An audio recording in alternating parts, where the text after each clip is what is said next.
What is up, everyone? Welcome to a sunny and wonderful day in the canyons. How could it not be a wonderful day? Because I'm driving the Chiron Pur Sport, the most expensive vehicle, new vehicle, that I have ever tested. Behind this beautiful mask is a professional driver, Jamie Morrow. He is, for insurance reasons, required to be here, but fortunately for me, fortunately for you, fortunately for everybody, the man has a lot of experience, both with his car and in high-performance driving situations of all kinds. So thank you for joining us. Pleasure. Yeah, I'm looking forward to it. Looking forward to getting out there. Feel free to chime in with like any and all relevant, fun Bugatti information that you have, because I know you have a lot. Yeah, there are some really interesting things with the car.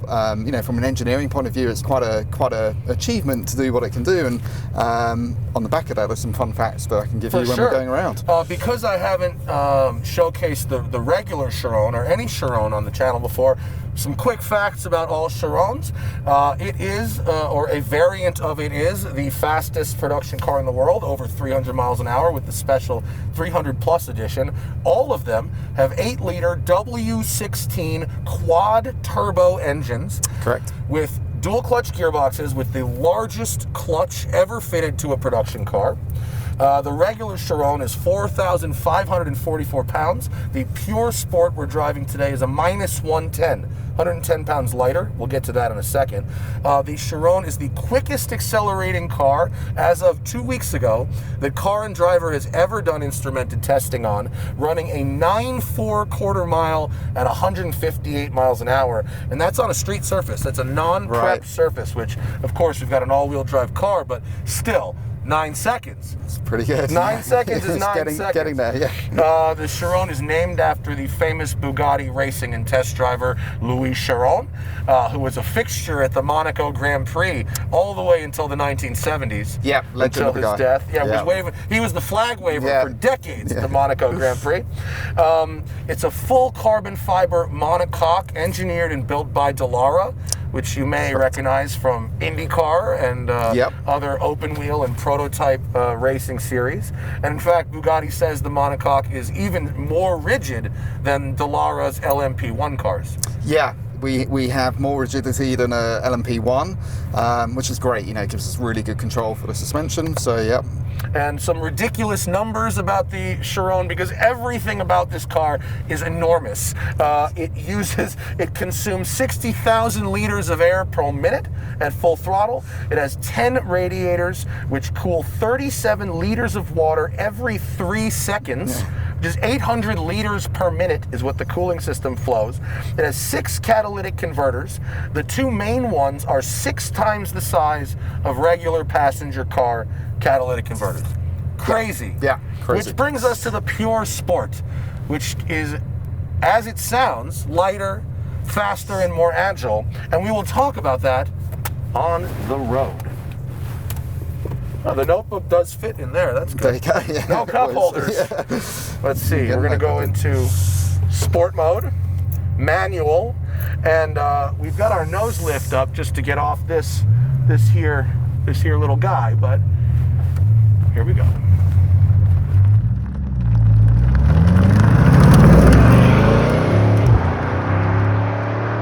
This is Tucker. Tucker is Zach's new dog, and he likes to chew on stuff a lot.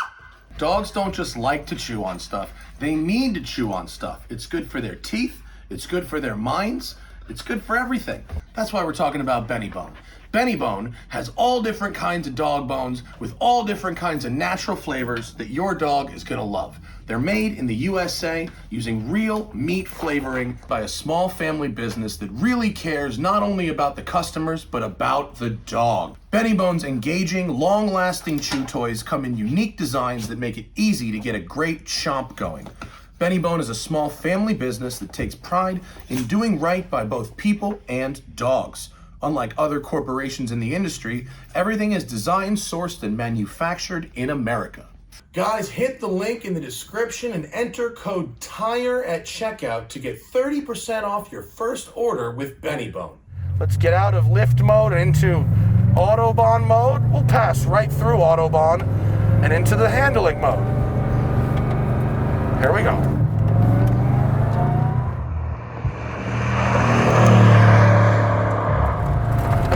Jamie, to say that it is as usable as an R8 or as a Porsche 911, pretty much.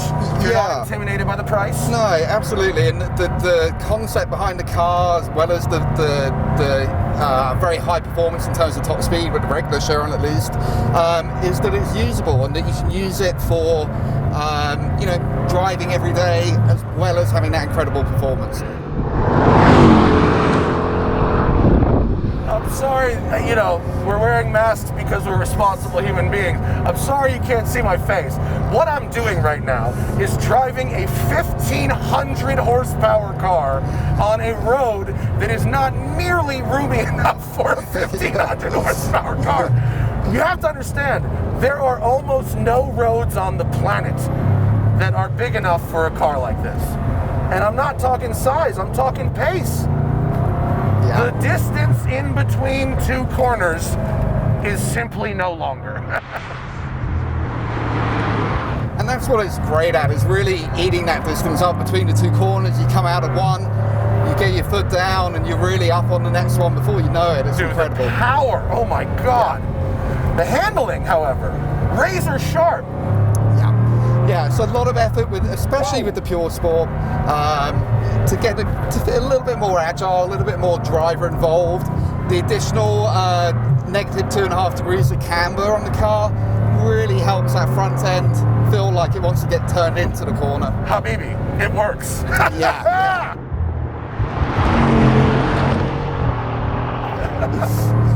Adaptive suspension, Cup 2 tires, special spec, mind you. Yeah, Cup 2R we have on here, so softer compound, giving us more grip, both traction and lateral. But we're saving a lot of unsprung weight, lighter suspension components. There's even a very light set of magnesium wheels, which are not available yet. So we're slumming it with the sport wheels for the time being. But once those wheels are available later this year, did I read that right? 34 kilograms additional weight saved unsprung? Yeah. I believe I read that correctly. Yeah, that's right. And as you know, the unsprung weight is really important. It's about for 6 handling times equivalent, right? Yeah, Sprung weight. yeah, exactly. So Jamie, this road we're about to go on right now is the tightest, stupidest, most narrow, ridiculous road. Okay, so Jamie, this section of road here is where I would test like Mini Coopers. It's like hand over hand like this. Look at this. It's like the Monte Carlo Rally. Right, basically, yeah. So 1,500 horsepower is not ideal for this. So we can hand over hand through here and brake kind of deep into that corner. What's very interesting about an 8-liter W16 engine is that mentally, you don't want to rev it, right? Mentally, you can use so much of this torque that you don't want to rev it, but the response is hurt if you don't rev it, because only 2 of the turbos spool up below 3,800 RPM. And to get the full kick, you need the full blow. Am I right? Yeah, correct. And so yeah, we open the valves up on the exhaust to get the 4 turbos working. Over blind crest right, double caution. But yeah, and we have this very unique torque curve where we get our peak torque at just under 2,000 RPM, and we're actually a flat line pretty much until the red line, until about 300 RPM before the red line. It's a big torque curve. Yeah, and it's so unique in that and in the way it delivers it.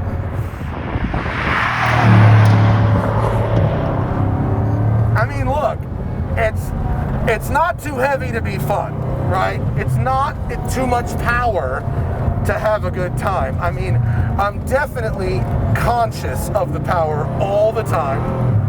And I'm also conscious of how it feels to have that power spool. I'm driving around in 3rd gear here, and so I'm going in and out of that extra level of boost. Yeah. As opposed to maybe going a gear lower and staying in it. The agility is there though, huh? Yeah, it really makes a difference with the additional camber that we put into the car from agility point of view. Oh, that was very good. And also the short ratio gearbox just makes it a little bit more involving, you know, I because forgot you're moving about that. gears, yeah. So 15% closer, and if I read correctly, not just a final drive. They redesigned over 80% of the gearbox. Yeah, that's correct. So it's the individual ratios we're talking about. So they've been optimized. Yeah, yeah. The torque is just, it's so crazy.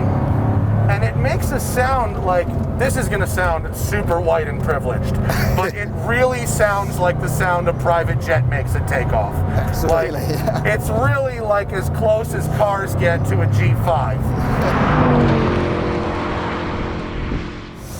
Yeah, and I think the whole driving experience, you know, has that kind of jet feel to it. You know, it's the luxury, the opulence when you're driving in town in a straight line.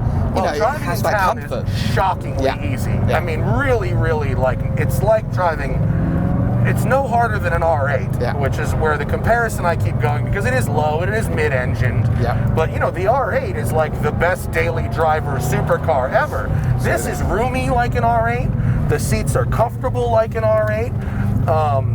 It's easy to place like an R8. Yep. You know, so it has, oh, please let me go in front. Whatever you are, whatever beautiful. that is. Oh, yeah. Excuse me. Might I pass? Yeah, I think I got a point by there. That was a point by. And it's off. Look at, oh, wait, no, hang on. Hang on. Cannonball. Say cannonball. Oh, this is, wow, this guy's on it. Oh, no. Oh. That's lucky. Well spotted. Wow, eyes up, I folks. would have spotted him. Yeah. That was, no. Have you been doing this loop all week? Does that guy know I was coming? No, it was the first time That's here. hilarious. So, back to the topic at hand. One thing I'm impressed with is the steering feel. Yeah. I expected a lot of grip, right? But I did not expect to really feel individual little bits of the road. You know what I mean?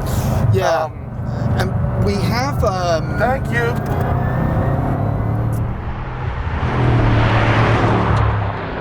That was amazing that I almost got that pass with a cop right there. Oh my God. Yeah, Sorry, we have what?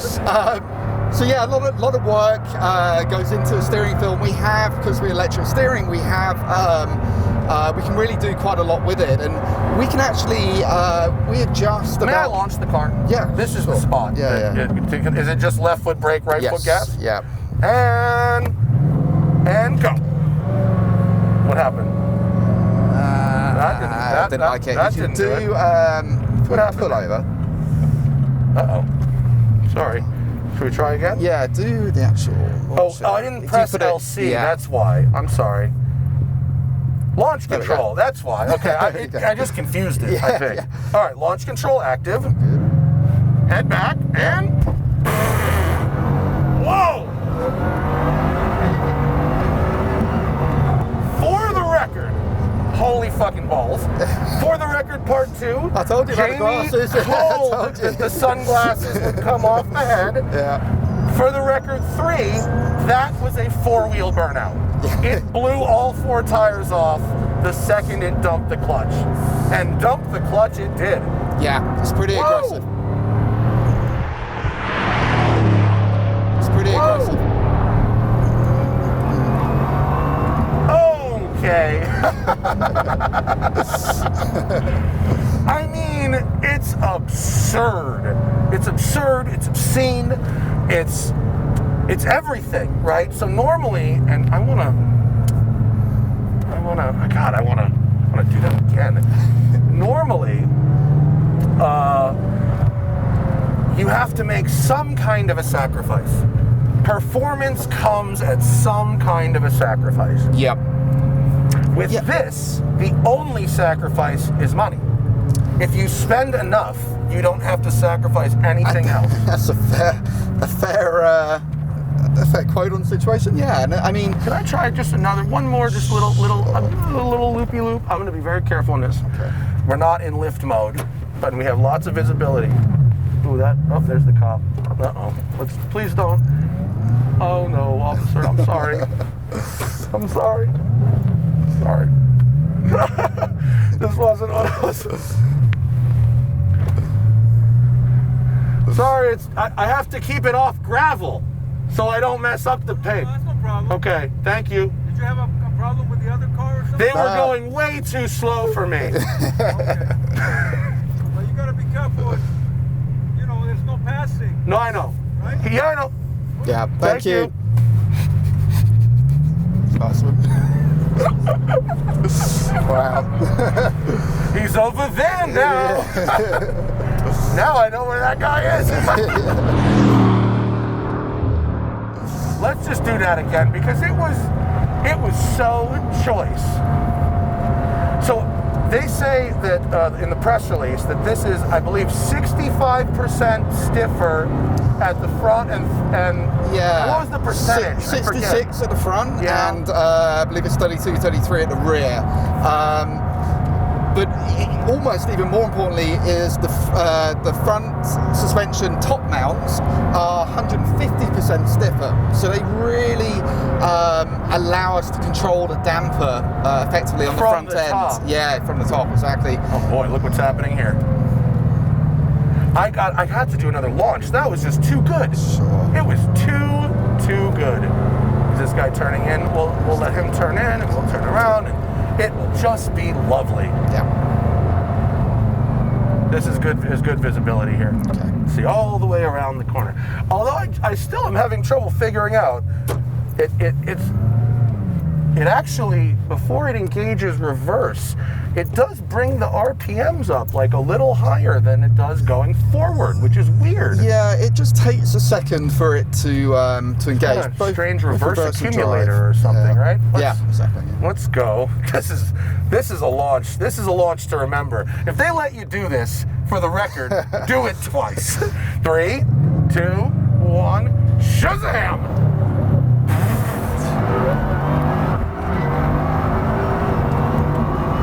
Yeah! Yeah! That is so great. I mean, that is just phenomenal. It's a seamless shove of power, but it does this really rewarding four-wheel burnout. Yeah, it's actually a very aggressive kind of launch that we give, which is nice, you know, and it is maybe the one thing that is less Bugatti in the way it delivers the power is just letting you have that initial hard hit on the launch. It's once you figure out how to play with the spool with your foot, Yeah. that becomes the game. Yeah. It's not about keeping it in boost, it's about riding the waves of boost as they build. Right, yeah. That is the game, and it is great fun. Yeah. Busy day out here today. Not much we can do about it. But if we just throw it in D, as we say, and we cruise, it's loafing along at 1800 RPM. And the original design spec for the Veyron by Dr. Piek was the car had to have 1,000 brake horsepower or 1,000 PS. It had to be able to do 400 kilometers an hour, and he wanted to be able to drive his wife to the opera in comfort, and she was okay with it. And that kind of design philosophy has followed through into Chiron. You know, it's not meant to be an out-and-out hardcore car. You know, it has to have that luxury element still there. How slow? Okay, that's how I have to go very slow to get the lift to come on. That was all. Yeah. Okay, no problem. I have managed to test the Chiron without going to jail and without breaking it. Just about. Although I almost had both of them. Yeah. Jamie, thank you Pleasure, very much for pleasure. your time. Yeah, no worries. I'd like to thank the folks at Bugatti for inviting me out to Absolutely. have a little go. That was certainly a memorable adventure. Good. And I hope I get to do it with every new Bugatti that comes out. There's no consumer advice here. If you have $3.5 million, you are probably pretty sure what to do with it at this point. It's ridiculous. There's no downside. It's just the money, which is very interesting. There's almost always some kind of trade-off, but as it turns out, if you make the car expensive enough, there is no trade-off whatsoever. Yeah. Wow. Thanks to you for watching, and we'll see you all later. And remember, always fight your tickets. Use code TST10 on the Off the Record app available in the Android and iOS store, or go to offtherecord.com/TST.